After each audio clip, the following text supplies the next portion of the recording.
दोस्तों, उड़ीसा की राजधानी भुवनेश्वर में एक ऐसी घटना हुई जिसे सुनकर आप हैरान रह जाएंगे। एक पुलिस कांस्टेबल दीपक रावत जो रोज अपनी होंडा सिटी कार से कमिश्नर ऑफिस आता था, एक दिन उसकी कार की डिक्की में अपनी पत्नी की लाश लेकर ऑफिस पहुंचा। बिना किसी डर या घबराहट के उसने अपनी ड्यूटी की और फिर 200 किलोमीटर दूर जाकर उस लाश को दफना दिया। लेकिन बारिश ने उसका राज बोल दिया और 12 दिन बाद लाश बाहर आ गई। आखिर ये कांस्टेबल ऐसा क्यों कर रहा था और पुलिस ने उसे कैसे पकड़ा? ये कहानी आपको सोचने पर मजबूर कर देगी कि एक रक्षक बक्सक कैसे बन गया। नमस्कार दोस्तों, मैं हूं युग बगड़िया। अगर आप पहली बार हमारे चैनल पर आए हैं तो चैनल को सब्सक्राइब कर लीजिए और बेल आइकन दबा दीजिए ताकि हमारी हर नई कहानी की नोटिफिकेशन सबसे पहले आपको मिल सके। आज की ये सच्ची कहानी उड़ीसा के कटक जिले से शुरू होती है, जो आपको कानून के रखवालों पर सवाल उठाने को मजबूर कर देगी। तो चलिए बिना देरी के शुरू करते हैं ये दिल दहला देने वाली कहानी। ये कहानी शुरू होती है 17 मार्च 2022 से, जब उड़ीसा के कटक जिले के खुटिनी गांव में एक भयानक हादसा हुआ। एक ट्रक ने 6 महीने की गर्भवती महिला अपर्णा प्रियदर्शनी को कुचल दिया और हादसा इतना भयानक था कि उसका पेट फट गया और जो बच्चा था वो बाहर निकल आया। ये दृश्य देखकर हर कोई सन्न रह गया। पुलिस मौके पर पहुंची और जांच शुरू की तो पता चला कि जो अपर्णा का पति दीपक कुमार रावत उर्फ दीपू है, जो 2006 बैच का पुलिस कांस्टेबल था, वो भुवनेश्वर के कमिश्नर कमिश्नर कार्यालय में क्लर्क की नौकरी करता था। पुलिस ने दीपक को सूचना दी कि उसकी पत्नी का जो एक्सीडेंट हो गया है। दीपक तुरंत शमशान घाट पहुंचा और जहां वो दहाड़े मारकर रो रहा था। लोग उसे देखकर कह रहे थे कि बेचारा की जिंदगी का आधा चिराग बुझ गया है, अब ये अकेला अपनी जिंदगी कैसे जिएगा। दीपक अपनी ड्यूटी पर लौट आया और अपने काम में डूब गया ताकि वो उस भयानक हादसे को बुला सके। एक साल बाद 2023 में दीपक की मुलाकात सुमित्रा साहू से हुई। सुमित्रा साहू ट्रैफिक पुलिस में कांस्टेबल थी, जो कि डीसीपी कार्यालय में तैनात थी। वो दीपक से 15 साल छोटी थी। एक दिन ड्यूटी के दौरान दोनों की बातचीत शुरू हुई। सुमित्रा ने दीपक की जो सादगी और ईमानदारी देखी और उससे उसने दोस्ती कर ली। दीपक ने बताया कि उसकी पत्नी का एक एक्सीडेंट में जो उसकी मौत हो चुकी है और अब वो अकेला ही रहता है। सुमित्रा को उसका जो दुख है और पत्नी के प्रति वफादारी जो काफी अच्छी लगी। दोस्ती धीरे धीरे उनकी प्यार में बदल जाती है।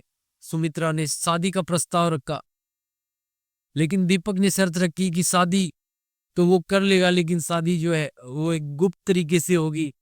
वो नहीं चाहता कि लोग उसे दोबारा दूल्हा बनते हुए देखे। दोनों ने जो अपने परिवार वालों से बात की और 23 जुलाई 2024 को भुवनेश्वर में कोर्ट मैरिज उन दोनों ने कर ली। दीपक चंद्रशेखरपुर में जो सरकारी क्वार्टर में रहता था और सुमित्रा अपने घर पर। शादी सिर्फ परिवार वालों को पता थी। जो उनका स्टाफ था उन्हें भी इस शादी के बारे में कोई जानकारी नहीं थी। शादी के बाद सुमित्रा ने दीपक से कहा कि वो एक फ्लैट या जमीन खरीद ले ताकि दोनों साथ में रह सके। उसने अपनी जो 13 लाख रुपए जो उसने अपनी बचत कर रखी थी वो उस दीपक को दी और दीपक ने भी उससे वादा किया कि वो जल्द ही इस चीज का इंतजाम करेगा। लेकिन अगस्त 2024 से अगस्त 2025 तक 1 साल का समय बीत गया और जो दीपक ने न तो फ्लैट खरीदा न ही कोई जमीन खरीदी। अब सुमित्रा को जो है उस पे शक होने लगा। उसने दीपक से सवाल किए कि तुम पैसे का आखिरकार कर क्या रहे हो और तुम अपनी शादी को भी छुपाने की कोशिश कर रहे हो। सुमित्रा ने 20 लाख रुपए की मांग की उससे, जिसमें 13 लाख रुपए उसकी खुद की बचत थी और 7 लाख रुपए अतिरिक्त मांगे उसने। वो चाहती थी कि धूमधाम से उन दोनों की शादी हो और सबको पता चले। दीपक ने 26 अगस्त 2025 को 1 लाख रुपए दिए और वादा किया कि जो बचे हुए पैसे हैं वो 1 सितंबर तक उसे लौटा देगा। लेकिन 1 सितंबर को भी पैसे नहीं आए। अब सुमित्रा जो है उसे काफी गुस्सा आता है उसने दीपक से कहा कि तुमने मेरे साथ धोखा किया है, मुझे मेरे पैसे वापस चाहिए। 6 सितंबर 2025 को दीपक ने सुमित्रा को दोपहर 2:30 बजे के आसपास कॉल करके बुलाया और उसने कहा कि खाना खाएंगे और जो पैसे की भी हम बातचीत कर लेंगे। सुमित्रा अपनी ड्यूटी जो पूरी कर कर वहां से निकलती है और दीपक की होंडा सिटी कार में बैठ जाती है। गाड़ी राजभवन के पास मेहताब रोड पर पहुंची, जहां एक जामुन का पेड़ था। वहां दोनों में फिर से झगड़ा शुरू हुआ। सुमित्रा ने जो फिर से पैसे मांगे और दीपक ने कहा कि उसके पास पैसे नहीं है। झगड़ा इतना ज्यादा बढ़ गया कि जो दीपक है उसने गुस्से में सुमित्रा को पीटना शुरू कर दिया। कुछ खबरों के मुताबिक उसने उसका गला दबाया और कुछ खबरों के मुताबिक उस चाकू से उसका जो गला रेत दिया। उसने सुमित्रा की हत्या हो गई। दीपक ने वहां से सुनसान जगह पर गाड़ी ले जाकर लाश को एक पॉलीथीन में पैक किया और अपनी कार की डिक्की में उसे रख लिया। हत्या के बाद दीपक वापस कमिश्नर कार्यालय गया तो उसने बिना किसी घबराहट के अपनी ड्यूटी की, जैसे कुछ हुआ ही ना हो। शाम लगभग 7:30 बजे उसने अपने अधिकारी से एक दिन की छुट्टी मांगी। अधिकारी ने उसकी ईमानदारी देखकर उसे छुट्टी दे दी। दीपक ने अपने भतीजे विनोद भैया, जिसकी उम्र लगभग 28 साल के आसपास थी और जो क्योंझार जिले के कुसनपुर जो कुसनपुर गांव का रहने वाला था, उसे फोन करता है और कहता है कि मैंने एक कत्ल कर दिया है, लाश को ठिकाने लगाने में मेरी मदद करो।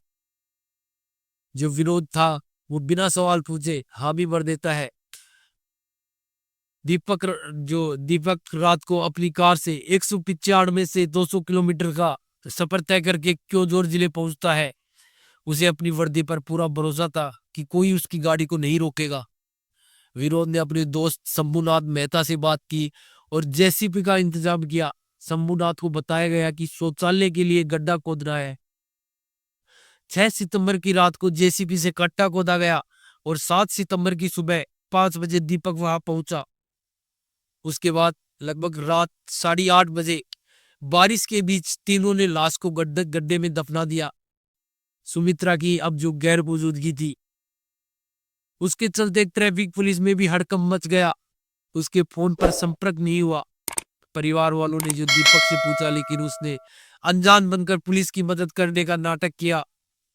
पुलिस ने कॉल रिकॉर्ड्स जब चेक किए तो पता चला कि सुमित्रा की आखिरी जो बातचीत थी वो दीपक से हुई थी। दोनों की लोकेशन का पता लगाया गया तो पता लगा कि मेहता रोड पर दोनों की लोकेशन एक ही थी, एक ही जगह थी और दीपक ने जल्दबाजी में सुमित्रा का फोन स्विच ऑफ करना भूल गया था। पुलिस ने दीपक से सख्ती से पूछताछ की। बारिश की वजह से गड्ढे में कटा हुआ और 12 दिन बाद जो सुमित्रा की लाश बाहर आ गई। अब जब दीपक से सख्ती से पूछताछ शुरू की तो दीपक आखिरकार टूट जाता है तो सारा गुनाह कबूल कर लेता है। उसने बताया कि उसने सुमित्रा को पैसे के जो झगड़े में मार डाला और विरोध व शंभुनाथ की मदद से उसने जो लाश को दफनाया था। जांच के दौरान अपर्णा के परिवार ने पुलिस को बताया कि उन्हें शक है कि अपर्णा का एक्सीडेंट भी हत्या थी। ये वही अपर्णा है जिसका ट्रक से एक्सीडेंट हुआ था और जो पेट से जिसका बच्चा बाहर निकल आया था।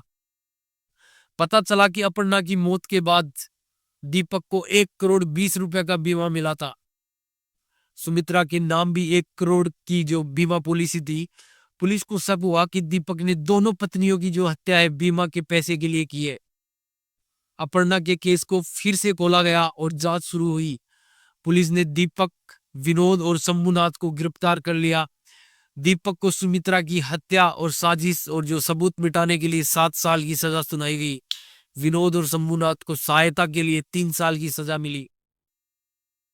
दीपक को पुलिस सेवा से जो बर्खास्त कर दिया गया। अपर्णा के केस की जांच के लिए एसआईटी गठित की गई, जिसकी निगरानी जो डीजीपी कर रहे हैं। दोस्तों, इस कहानी को सुनाने का मकसद किसी को डराना या किसी का दिल दुखाने का नहीं। हमारा उद्देश्य सिर्फ आपको जागरूक करना है कि कानून सबके लिए बराबर है। चाहे आप पुलिस वाले हो या आम आदमी, गुनाह करने की सजा मिलेगी। ये केस हमें सिखाता है कि शादी जैसे रिश्तों में पारदर्शिता कितनी जरूरी है। पैसे के लालच में कोई भी गलत कदम उठाने से पहले सोच ले। अगर कोई आपको धोखा दे रहा है तो तुरंत पुलिस को सूचित करें। बच्चों और परिवार पर नजर रखें और सोशल मीडिया पर जो अनजान लोगों से सावधान रहें। इस वीडियो के बारे में आपकी राय कमेंट बॉक्स में जरूर लिखें और जाने से पहले चैनल को सब्सक्राइब कर बेल आइकन दबाना ना भूलें, ताकि हमारी हर आने वाली वीडियो की नोटिफिकेशन आप तक पहुंच सके। धन्यवाद।